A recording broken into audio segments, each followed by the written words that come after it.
ठंड का कहर। पहाड़ों से आती बर्फीली हवाओं ने शहर को अपनी आगोश में ले लिया था। साल का आखिरी हफ्ता था और पारा गिरने की होड़ मची थी। अमीर घरों में हीटरों की गूंज थी और मखमली कंबलों की गर्माहट, लेकिन शहर के फुटपाथों पर सन्नाटा नहीं, बल्कि एक खामोश जंग जारी थी, जिंदा रहने की जंग।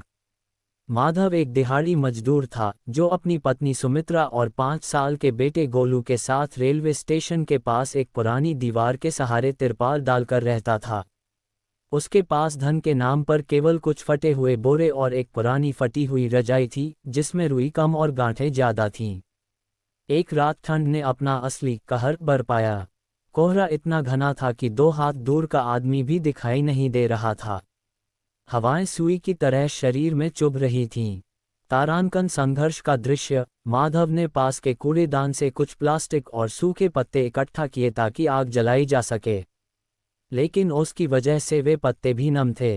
धुआं ज्यादा निकल रहा था और आग कम। तारांकन गोलू की हालत। छोटा गोलू ठंड से नीला पड़ रहा था।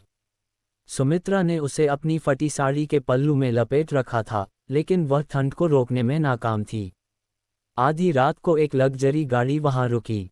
एक युवक बाहर निकला। उसने कुछ पुराने कपड़े और कंबल उन लोगों की तरफ उछाले और फोटो खिंचवाकर चला गया। माधव ने वह कंबल उठाया, पर वह इतना पतला था कि उससे सर्द हवाएं पार हो रही थीं। ये समाज के उस दिखावे पर प्रहार था जहां मदद से ज्यादा प्रचार को अहमियत दी जाती है।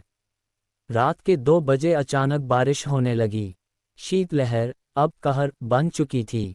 माधव के सिर पर मौजूद तिरपाल फट गया। ठंडे पानी की बूंदों ने उनकी रही सही हिम्मत भी तोड़ दी। सुमित्रा जोर जोर से रोने लगी क्योंकि गोलू का शरीर अब काम नहीं रहा था, बल्कि सुन्ना पड़ गया था।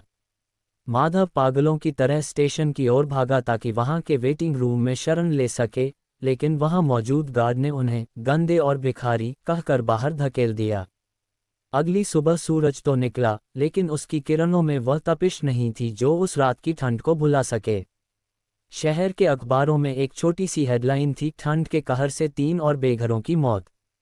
लोग चाय की चुस्कियां लेते हुए उस खबर को पढ़कर आगे बढ़ गए।